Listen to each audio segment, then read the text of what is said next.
This channel does not promote any violent, harmful, or illegal activities. All content provided by this channel is meant for an educational purpose only. Brought to you by V-Guard, co-powered by Sensodyne O Bhimal, বলো কথা Keshari. Associate sponsor Ultratech Cement। আর এবার খবরের detail আপডেটে নজর রাখবো। TV 9 Bangla lima রয়েছে আপনাদের সঙ্গে। বিজেপি কর্মী খুনের ঘটনায় সোনাচূড়ায় ব্যাপক ধরপাকড়। এই মুহূর্তে অবশ্যই নজর নন্দীগ্রামের দিকে, কারণ সেখানে যে খবর পাওয়া যাচ্ছে ধরপাকড়ের নামে অত্যাচারের অভিযোগ পুলিশের বিরুদ্ধে। বেছে বেছে তাদের কর্মীদের বাড়িতেই কেন অভিযান, প্রশ্ন তুলছে বিজেপি। ধরপাকড় বন্ধ না হলে কাল আগুন জ্বলবে, হুঁশিয়ারি দিয়েছে বিজেপি। নিয়ে যাচ্ছে কেন? কোথায় গাড়ি আটকালাম আমি? ধরে নিয়ে যাচ্ছে কেন বলো? ধরে নিয়ে যাচ্ছে কেন? আমাদের লোককে অ্যারেস্ট করছে কেন? আমাদের লোককে অ্যারেস্ট করছে কেন? আমাদের লোককে? আমাদের লোক হচ্ছে তোমার হচ্ছে বেনিবান্ধব মন্ডল। হাতে কি হয়েছে? হাতে কালকে আমাকে মেরেছে। কে মেরেছে? টিএমসি গুন্ডারা। টিএমসি গুন্ডারা মেরেছে আমাকে। তুমি কি করো? হ্যাঁ, আমি বিজেপি করি। তোমাদের লোক অ্যারেস্ট করেছে? হ্যাঁ, সেই জন্য গাড়ি সামনে হয়েছিল। যাদের নামে এলিগেশন কেস হয়েছে তাদেরকে না অ্যারেস্ট করে এরা দেবুরাইকে গাড়িতে করে নিয়ে সঙ্গে করে ঘুরাচ্ছে। দেবুরাই নামে কেস করেছে, তাদেরকে না অ্যারেস্ট করে আমাদের যুব মোর্চার প্রাক্তন প্রেসিডেন্ট বেনিমাধব মণ্ডল, সাধারণ ভোটার, আমাদের এখানে বুথ সভাপতির ছেলে অমর কর, তাদেরকে তুলে নিয়ে চলে যাচ্ছে। আগুন জ্বলে যাবে। এরপরে নন্দীগ্রামে এরা আবার দ্বিতীয় নন্দীগ্রাম করতে চাইছে। মমতা ব্যানার্জি এত চুরির সন্ত্রাস করেও এরা আবার নন্দীগ্রামকে অগ্নিগর্ভ করবে তোলার জন্য চেষ্টা করছে। এরা সাধারণ মানুষকে শান্তিতে থাকতে দিচ্ছে না। সারা রাত ছুটেছে বাড়িতে বাড়িতে কোনো মা ভাই স্ত্রী কেউ থাকতে পারছে না, সবাইকে এরা আক্রমণ করছে। কনিষ্ক মাইতি আমাদের প্রতিনিধির সঙ্গে কথা বলবো, একেবারে নন্দীগ্রাম থেকে সরাসরি রয়েছে। কনিষ্ক, বিজেপির অভিযোগ শুনলাম বেছে বেছে বিজেপি কর্মীদেরকেই অ্যারেস্ট করা হচ্ছে, কিন্তু কিসের ভিত্তিতে এই যে অ্যারেস্ট করা হচ্ছে, কিসের ভিত্তিতে? এবং আরেকটা হুঁশিয়ারি, আগামীকাল ভোট, তার আগে নন্দীগ্রাম আবার জ্বলবে, সেই হুঁশিয়ারি দিচ্ছেন।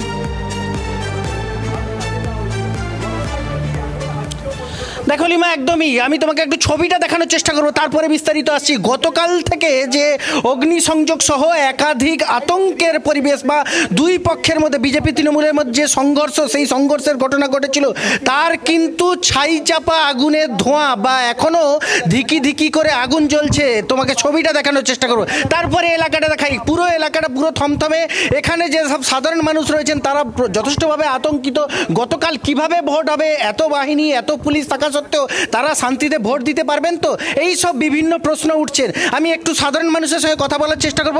এখন কি পরিস্থিতি এখানে, কি পরিস্থিতি দেখছেন এখানকার স্থানীয় মানুষ? তো এখন আপাতত এখানকার জায়গা আপাতত থমথমে আছে, পুলিশি অভিযান চলছে।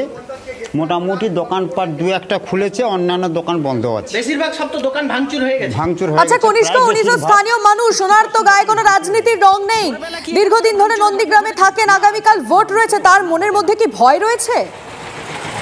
ঠিক আছে, আগামীকাল তো ভোট রয়েছে, এই রাজনৈতিক টানাপোড়েনের মধ্যে শান্তিতে কি ভোট দিতে পারবেন, কি মনে হচ্ছে? ওটা ঠিক বলতে পারা যাচ্ছে না কীরকম পজিশনে ভোট হবে, সকলে ভোট দিতে পারবে কি না। কেন্দ্রীয় বাহিনী এত আছে, তা কোথাও কি আশ্বস্ত হচ্ছেন না? এখনো ভীতির পরিবেশটা আছে, ভয়ে আছে। ভীতির পরিবেশ আছে সাধারণ মানুষের মধ্যে, প্রত্যেকের কাছে। বুঝতে পারলাম কনিষ্ক, একজন স্থানীয় মানুষের বক্তব্যই বলে দিচ্ছে এই মুহূর্তে নন্দীগ্রামের সাধারণ মানুষের মনের মধ্যে কতটা আতঙ্ক কাজ করছে, কতটা ভয় কাজ করছে। নিজের গণতান্ত্রিক অধিকার দিতে যাবেন, তারা ভোট দিতে যাবেন, তা নিয়ে এখন থেকে ভাবনা চিন্তা করছেন। কাল কি পরিস্থিতি হবে কেউ জানে না, কারণ ইতিমধ্যে কাল আগুন দেখতে পাবে, আবারও অগ্নিগর্ভ পরিস্থিতি হবে, এরকম একটা আভাস রাজনৈতিক দলগুলো দিচ্ছে, কিন্তু কি হবে আমরা জানি না। কালকে ভোট। নন্দীগ্রামে বিজেপি কর্মী খুনে পারদ চড়ছে, দফায় দফায় নন্দীগ্রামে পুলিশ ও কেন্দ্রীয় বাহিনী টহল দিচ্ছে। আর এই ভোটবঙ্গে হটস্পট নন্দীগ্রাম, এখন ভারী বুটের শব্দ, আর এই শব্দ আরো বাড়ছে। গতকাল দিনভর আমরা যে ছবি দেখেছিলাম, দফায় দফায় অগ্নিগর্ভ পরিস্থিতি সামাল দিতে গিয়ে পুলিশকে লাঠি চালাতে হয়, এবং সেই সমস্ত পরিস্থিতির পর আমরা দেখলাম যে বিকেলে তৃণমূল কংগ্রেসের প্রতিনিধি দল তারা এলাকায় আসেন, এমনকি তাদেরকেও ক্ষোভের মুখে পড়তে হয়, গো ব্যাক স্লোগান শুনতে হয়। এবং রাতেই রথিবালা আড়ি নামের যে বিজেপি মহিলা কর্মীর মৃত্যু হয়েছে, যাকে খুন করা হয়েছে বলে বিজেপির তরফ থেকে অভিযোগ করা হয়, তার দেহ গ্রামে ফিরিয়ে আসে ময়নাতদন্তের পর, এবং সেই সময় দেহ নিয়েও কিন্তু বিক্ষোভ দেখাতে শুরু করেন গ্রামের বাসিন্দারা। অবশেষে তার গতকাল রাতেই আগেই তার শেষকৃত্য সম্পন্ন হয়েছে। আজ সকাল থেকেই আমরা এই মনসা বাজার, সোনাচূড়া মনসা বাজার নন্দীগ্রামের এই এলাকার যে ছবি দেখতে পাচ্ছি, রীতিমতো থমথমে পরিবেশ, একটা ভীতির বাতাবরণ তৈরি হয়ে রয়েছে। কিন্তু নতুন করে যাতে অশান্তির পরিস্থিতি তৈরি না হয় বা আইন শৃঙ্খলা পরিস্থিতির অবনতি না হয়, সেদিকে কিন্তু প্রশাসনের তরফ থেকে বিশেষভাবে নজর রাখা হচ্ছে। আর সেই কারণেই এই মনসা বাজার বা সংলগ্ন এলাকাতে বিশাল সংখ্যক পুলিশ বাহিনী মোতায়েন রয়েছে, কুইক রেসপন্স টিম, তারা এলাকায় টহল দিচ্ছেন। এমনকি গতকাল রাত থেকেই আমরা যেটা দেখতে পাচ্ছি যে এই এলাকার বিভিন্ন জায়গাতে কেন্দ্রীয় বাহিনীর জওয়ানদের রুটমার্চ চলছে। Brought to you by V-Guard, co-powered by Sensodyne O Bhimal, বলো কথা Keshari. Associate sponsor Ultratech Cement।